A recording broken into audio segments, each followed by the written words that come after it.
জুলাই ঘোষণা আমরা কম বেশি সবাই পড়েছি। আমার কাছে একটা জগা খিচুড়ির মতো লেগেছে। পূর্ববর্তী স্বৈরাচারের মতো আগামীতে নতুন স্বৈরাচার এসে যদি ঘোষণা করে যে জুলাই সনদকে আমরা মানি না, তখন আমরা কি করব?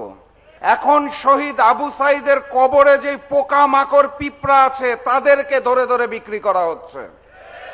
দেশ পরিচালনার জন্য কোনো নির্দিষ্ট দলের মতামত মেনে নেওয়ার জন্য জনগণ মেনে নেবে না।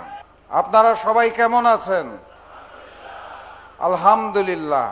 আমি খুব একটা ভালো নাই। আমি একটু হতাশার সাথে লক্ষ্য করছি দিন দিন জুলাইকে বিক্রি করে দেওয়ার ষড়যন্ত্র চলছে।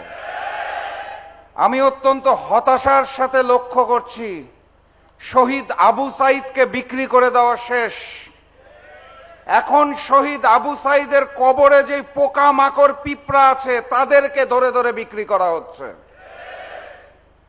জনগণের সিদ্ধান্তে, জনগণের গণ অভ্যুত্থানে, জনগণের বিপ্লবে যেই ফ্যাসিস্ট শেখ হাসিনা দিল্লি পালিয়ে গিয়েছিল এবং জনগণের সিদ্ধান্তে যেই অন্তর্বর্তী সরকার গঠন করা হয়েছে, সেই অন্তর্বর্তী সরকারকে দেশ পরিচালনার জন্য কোনো নির্দিষ্ট দলের মতামত মেনে নেওয়ার জন্য জনগণ মেনে নেবে না।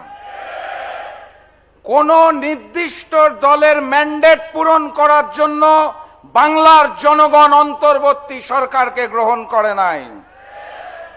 জুলাই ঘোষণা আমরা কম বেশি সবাই পড়েছি। আমার কাছে একটা জগা খিচুড়ির মতো লেগেছে। এই জুলাই ঘোষণাপত্র পাঠ করার জন্য 1 বছর সময় কেন লেগেছে, এটাই এখন আমাদের জাতির বিবেকের কাছে প্রশ্ন।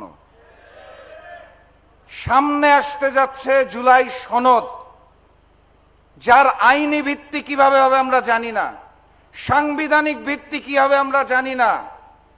পূর্ববর্তী স্বৈরাচারের মতো আগামীতে নতুন স্বৈরাচার এসে যদি ঘোষণা করে যে জুলাই সনদকে আমরা মানি না, তখন আমরা কি করব? তার পূর্বেই, নির্বাচনের পূর্বে যেই জনগণ সিদ্ধান্ত নিয়ে শেখ হাসিনা এবং আওয়ামী লীগকে বিতাড়িত করেছিল, সেই জনগণের সিদ্ধান্তে জুলাই সনদের আইনি ভিত্তি দিতে হবে, এর কোনো বিকল্প নাই। প্রয়োজনে আপনারা একটা গণভোট দেন। গণভোট তো নতুন কোনো শব্দ নয়। শহীদ প্রেসিডেন্ট জিয়াউর রহমানের সময় হয় নাই ভোট? এখন করলে আপত্তিটা কোথা থেকে আসে? বাংলাদেশের মানুষ দীর্ঘদিন ভোট দেয় নাই। এই গণভোটের মাধ্যমে আমরা ভোট দেওয়ার সেই চর্চাটাও করে আসি। ভোট কিভাবে দিতে হয় তাই তো ভুলে গেছি। এই গণভোটটা দিতে যে সিদ্ধান্ত হোক, তারপরে জাতীয় নির্বাচন দেন, কারো তো কোনো আপত্তি থাকার কথা না।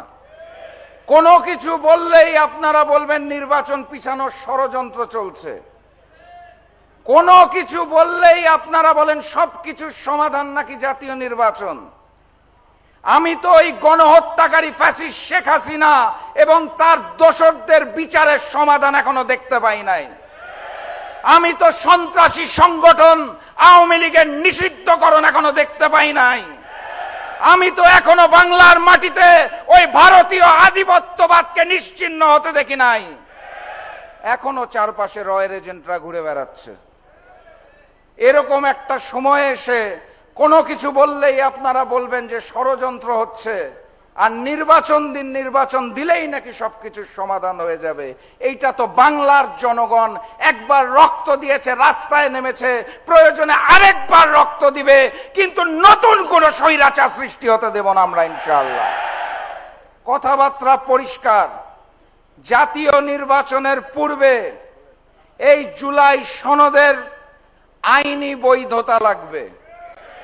ভবিষ্যতে নতুন কোন স্বৈরাচার আমরা সৃষ্টি হতে দেব না। বিপ্লবকে বিক্রি হতে দেব না। প্রয়োজনে আবারও বিপ্লব হবে, প্রয়োজনে আবারও রক্ত দেব, কিন্তু বাংলার মাটিতে আর নতুন কোন স্বৈরাচার আসতে দেব না ইনশাআল্লাহ। কথাবার্তা কি পরিষ্কার? ইমানি শক্তি ঠিক আছে? তাহলে স্লোগান তুলুন, নারায়ে তাকবীর, নারায়ে